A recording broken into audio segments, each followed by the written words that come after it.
নাজমুন নাহার। হ্যাঁ, এই বিশ্ববিদ্যালয়টা 1999 সালে। আমি 1999 সন থেকে এখন পর্যন্ত আছি।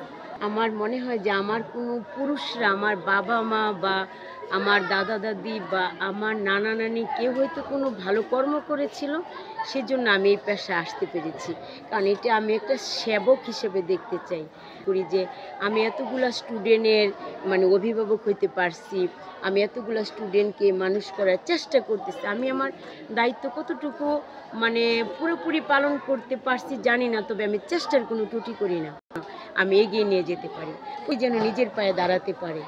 আমার প্রথম হইল জীবন 2008 সন। আমার স্কুল থেকে প্রথম এসএসসিতে গোল্ডেন পেয়েছে নাদিয়া হক স্বর্ণ, আমারই মেয়ে। তারপর মরিয়ম, তো ওরা ও কিন্তু লয়ে পড়েছে, পরে লন্ডন গেছে, লন্ডন থেকে ও এখন ফ্রান্সে আছে।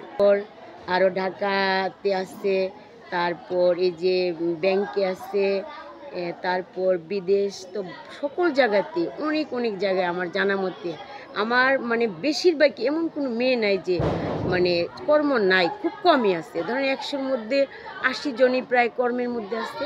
কেউ শিক্ষকতা, কেউ ব্যাংকে, কেউ সেলাই কাজ করছে, অল সাইডই আমার জানা মতে আছে। ও আমার স্কুলে 10 জন প্লাস পেয়েছিল, 2025-এও আছে। তো এবার আমি চাচ্ছি যাতে আরও ভালো করি, এই জন্য আমি আবার একজন গেস্ট টিচারও এবার 1 মাস যাবত নিয়োগ করছি। তাকে মাসে 10,000 টাকা দিব বলছি, যে আমার মেয়েদের কোন জায়গায় সমস্যাগুলো আছে সেই সমস্যাগুলো যাতে খালি উনি চিহ্নিত করে দিয়ে যায়। 3-এর সমন্বয় লাগে, একের সমন্বয়ে কখনো ভালো রেজাল্ট হয় না। স্কুলে আমি সেবা দেব, বাসায় যদি গার্ডিয়ানরা সচেতন হয় আর ছাত্রকেও পড়তে হবে, অর্থাৎ 3-এর সমন্বয়ে একটা স্কুল উন্নয়ন হবে আলহামদুলিল্লাহ।